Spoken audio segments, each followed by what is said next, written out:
नमस्कार। आज के इस खास विश्लेषण में सीधा मुद्दे पे आते हैं।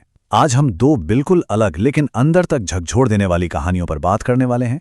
एक तरफ हम चलेंगे राजस्थान की अरावली पहाड़ियों में, जहां एक ऐसी ऐतिहासिक और आध्यात्मिक विरासत छिपी है जो कभी सोने की तरह चमकती थी, लेकिन आज प्रशासनिक उपेक्षा के चलते खंडर बन रही है। और दूसरी तरफ हम भारत के आधुनिक राजनीतिक परिदृश्य और भ्रष्टाचार के बदलते रूप का एक बिल्कुल निष्पक्ष विश्लेषण करेंगे, ठीक वैसा ही जैसा आज की स्रोत सामग्री में दावा किया गया है। सच कहें तो ये पूरी कहानी भौतिक संपदा के पतन और सत्ता के बदलते नियमों के इर्द गिर्द घूमती है। चलिए जल्दी से देख लेते हैं कि आज हम क्या क्या कवर करने वाले हैं। शुरुआत करेंगे खेतरी से, जो कभी हमारी विस्मृत ताम्र नगरी थी। फिर बात होगी खेतरी और स्वामी विवेकानंद के गहरे संबंध की और कैसे इस ऐतिहासिक विरासत का पतन हुआ।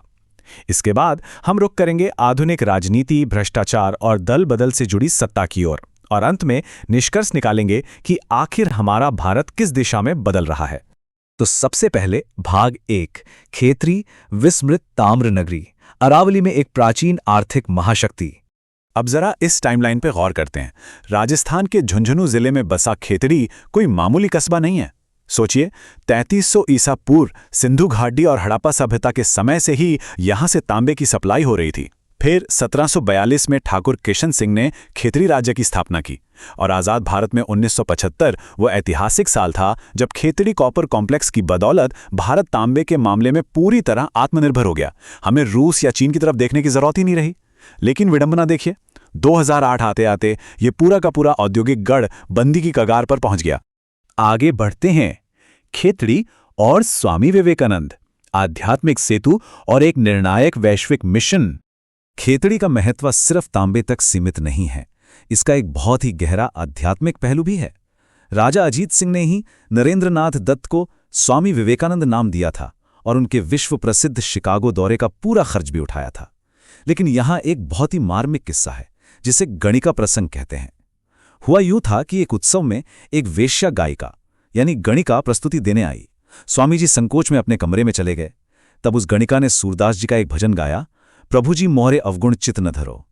इस एक भजन ने स्वामी जी को इतना झकझोरा कि उन्हें एहसास हुआ कि एक सच्चे सन्यासी की नज़र में कोई भेदभाव नहीं होना चाहिए।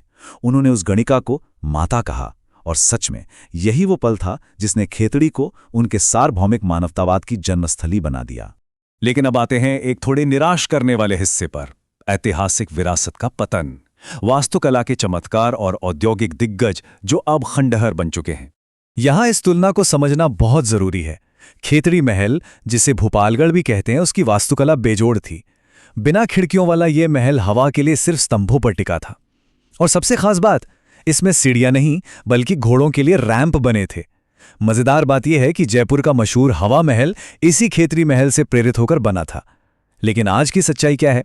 हवा महल एक संरक्षित विश्व प्रसिद्ध पर्यटन स्थल है, और उसका प्रेरणा स्रोत खेतड़ी महल भारी उपेक्षा के कारण धीरे धीरे खंडहर में तब्दील हो रहा है। 99.5 ये महज कोई नंबर नहीं है, ये खेतड़ी के तांबे की शुद्धता का प्रतिशत है। विशेषज्ञों का मानना है कि खेतड़ी में आज भी अगले 100 सालों तक के लिए तांबे का भंडार मौजूद है। जरा सोचिए, इतना विशाल भंडार होने के बावजूद पुरानी तकनीक और खराब प्रबंधन के चलते आज ये पूरा कॉम्प्लेक्स लगभग बंद है और हजारों लोग अपना रोजगार खो चुके हैं। तो यहां एक बहुत बड़ा सवाल खड़ा होता है। एक तरफ हमारी भौतिक और ऐतिहासिक विरासत इस कदर गंभीर पतन का सामना कर रही है, लेकिन वहीं दूसरी तरफ हमारे आधुनिक भारत के राजनीतिक मूल्यों के परिदृश्य में वास्तव में क्या चल रहा है। आइए अब इस विश्लेषण के दूसरे हिस्से की ओर बढ़ते हैं और इस बदलाव को समझते हैं। आधुनिक राजनीति और भ्रष्टाचार, बदलते राजनीतिक मूल्यों के दावों का विश्लेषण। अब स्रोत सामग्री के आधार पर इस क्रोनोलॉजी को निष्पक्ष रूप से समझते हैं। पत्रकार मैथ्यू सैमुअल ने एक बहुत बड़ा नारदा स्टिंग ऑपरेशन किया था।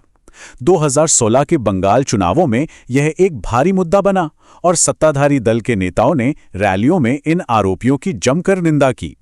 लेकिन स्रोत का दावा है कि 2020-2021 तक आते आते स्थिति बिल्कुल पलट गई और उन्हीं आरोपी नेताओं को सत्ताधारी पार्टी में शामिल कर लिया गया। यह तुलना वास्तव में बहुत कुछ बयां करती है। अतीत में जिन पर वसूली के आरोप थे, जिनके खिलाफ नारदा और शारदा घोटालों को लेकर रैलियों में खुलेआम मंच से भाषण दिए गए, वर्तमान में उनका स्टेटस क्या है? स्रोत इंगित करता है कि वे अब दबाव से मुक्त हैं, सत्ताधारी दल का हिस्सा हैं और यहां तक कि मुख्यमंत्री या उप मुख्यमंत्री के पद पर बैठे हैं। शुभेंदु अधिकारी का उदाहरण यहां स्रोत द्वारा प्रमुखता से दिया गया है। दल बदल और राजनीतिक सत्ता। आधुनिक राजनीति